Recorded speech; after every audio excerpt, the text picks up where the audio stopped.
চাল পটল করার জন্য প্রথমে কড়াইতে ঘি দিলাম একটু।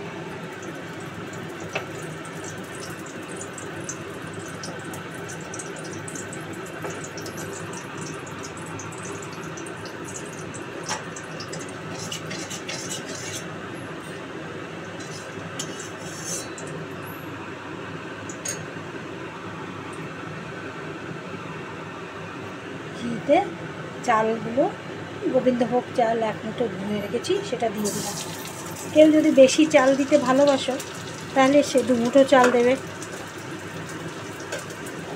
নিরামিষ রান্নার মধ্যে চাল পটল একটি সুস্বাদু রান্না।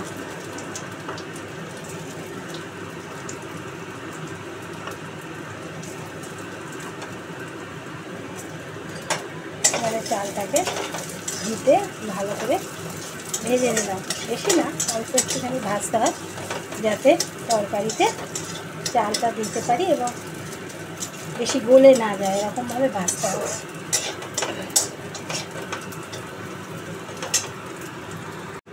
চালটা ভাজা হয়ে গেছে, এবার তুলে নেব।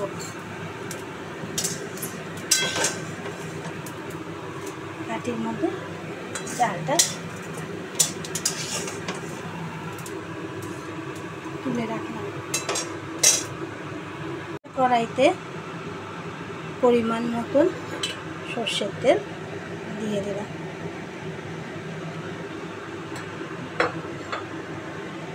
এই টেবিল চামচের 2 চামচ মতো পরিমাণ সর্ষের তেল দিয়ে দিলাম। এবার তেলটা গরম হলে আমি আলু আর পটলটা দেব। তেলটা গরম হলে তেলে জিরে তেজপাতা ফোড়ন দিলাম।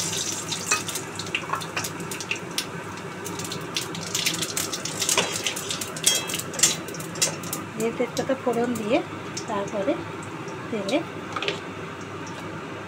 পাতলা পাতলা করে কাটা আলু দিয়ে দিলাম।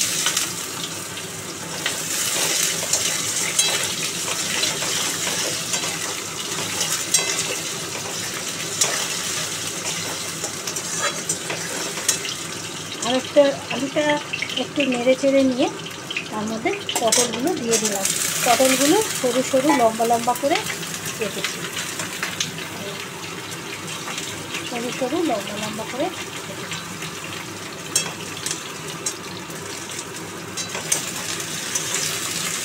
এবার এর মধ্যে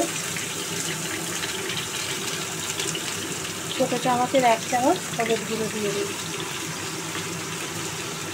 ছোটো চামচের 1 চামচ নুন দিয়ে দিলাম, ছোটো চামচের 1 চামচ চিনি দিয়ে দিলাম। এবার এটাকে ভাজবো। আলু পটলটাকে ভালো করে নাড়িয়ে নাড়িয়ে ভাজা ভাজা করে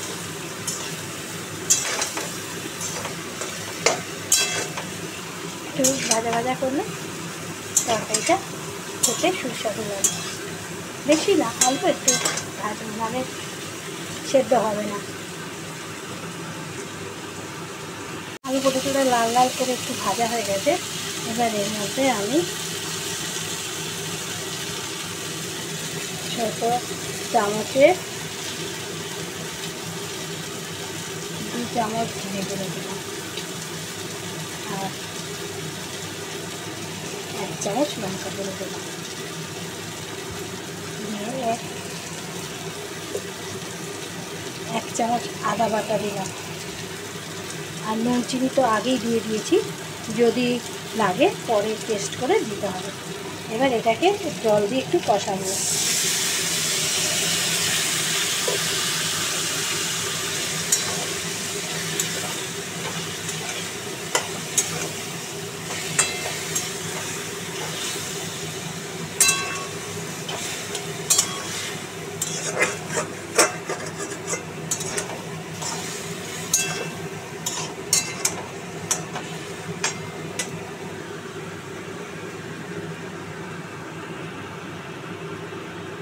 আলু পটলটা বেশ ভাজা ভাজা হয়ে গেছে।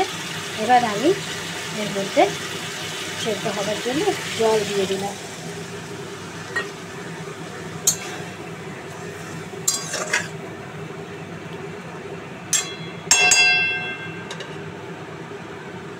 এবার ভাজা চালটা এর মধ্যে দিয়ে দিলাম।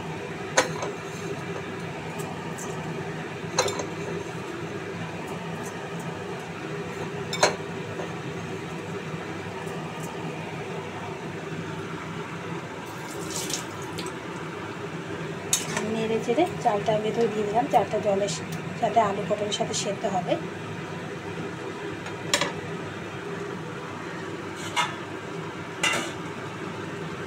আঁচটাকে একটু সিম করে দিলাম। সিম করে দিয়ে ঢাকা দিয়ে দিলাম। 5 থেকে 10 মিনিট লাগবে এটা সেদ্ধ হতে। 5 মিনিট পর আমি খুলে দেখব কতটা সেদ্ধ হচ্ছে। 5-6 মিনিট পর ঢাকাটা খুলে দেখছি। সুন্দর সেদ্ধ হয়ে গেছে, আলু পটল সব সেদ্ধ হয়ে গেছে। এবার এর মধ্যে একটু ঘি, একটু গরম মশলা দিলাম, ছোটো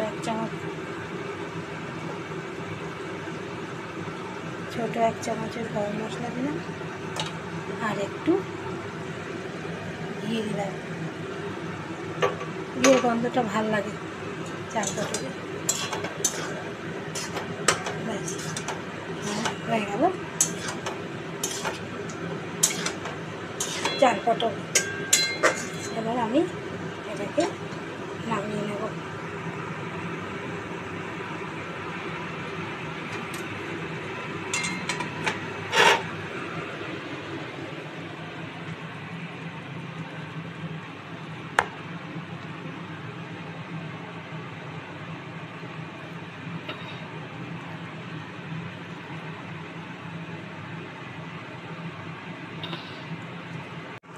চাল পটল